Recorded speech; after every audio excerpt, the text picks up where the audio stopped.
Hello guys, welcome and welcome to my kitchen channel. आज આપણે બનાવવાના છીએ તીખા મસાલા ઘૂઘરા। તો ચાલો ફટાફટ બનાવવાનું સ્ટાર્ટ કરી લઈએ। એકદમ અંદરથી મસાલાથી ભરેલા અને ઉપરથી એકદમ ક્રિસ્પી અને ખાવામાં એકદમ ટેસ્ટી એવા। તો ચાલો ફટાફટ બનાવવાનું સ્ટાર્ટ કરી લઈએ। तो एक बाउल में आपने एक वाटकी मैदो, तेल, स्वाद अनुसार मीठू, थोड़ा पानी एड करी अने लोट ने बांधी लईशू। रेस्ट माटे मूकी दईशू। त्यारबाद आपणे एक बाउल में बाफेला बटेटा एड करीशू। लाल मरचू, मीठू, हळदर, गरम मसालो, अढ़ी चमची जीरू,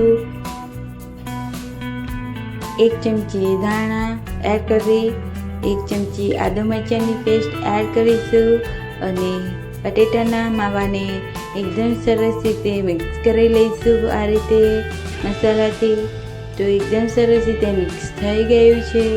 त्यारबाद आपणे लोटने लई लईशू अने रोटलीनी जेम आपणे वणी लईशू।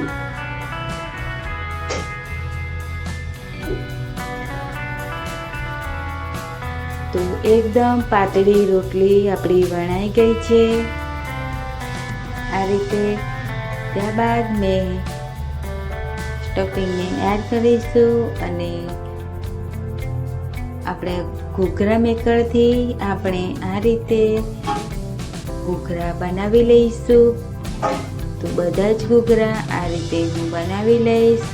તમે જોઈ શકો છો કે એકદમ અંદરથી મસાલાથી ભરેલા અને ડિઝાઇનથી ભરપૂર। તો મેં બધા ઘૂઘરાને બનાવી લીધા છે। ત્યારબાદ આપણે કડાઈમાં તેલ ગરમ કરવા મૂકી દીધું હતું। તેમાં આપણે ઘૂઘરા એડ કરીશું। તો બંને બાજુથી એકદમ સરસ રીતે ગોલ્ડન બ્રાઉન થાય એટલે ત્યાં સુધી આપણે તેને તળવા દઈશું। तो તમે જોઈ શકો છો કે એકદમ ગોલ્ડન બ્રાઉન થઈ ગયા છે। અને જો તમને અમારી રેસીપી ગમતી હોય તો લાઈક શેર સબસ્ક્રાઈબ કરજો। અને જો તમે અમારી ચેનલ પર નવા હોય તો અમારી ચેનલને સબસ્ક્રાઈબ કરજો અને બાજુમાં આપેલી ઘંટીને દબાવજો જેથી અમારી રેસીપીઓની નોટિફિકેશન મળતી રહે। તો સર્વિંગ પ્લેટમાં આપણે ઘૂઘરાને સર્વ કરીશું। તો ઉપરથી તીખી ચટણી, લાલ ચટણી અને ગ્રીન ચટણીને એડ કરીશું અને ઉપરથી આપણે ચાટ મસાલો છાંટી દઈશું। સેવ એડ કરીશું। ધાણાથી સર્વિંગ પ્લેટને સર્વ કરી લઈશું। તો કેવી લાગી તમને આ રેસીપી કમેન્ટમાં જરૂરથી જણાવજો। આવતા વિડીયોમાં મળે ત્યાં સુધી બાય બાય।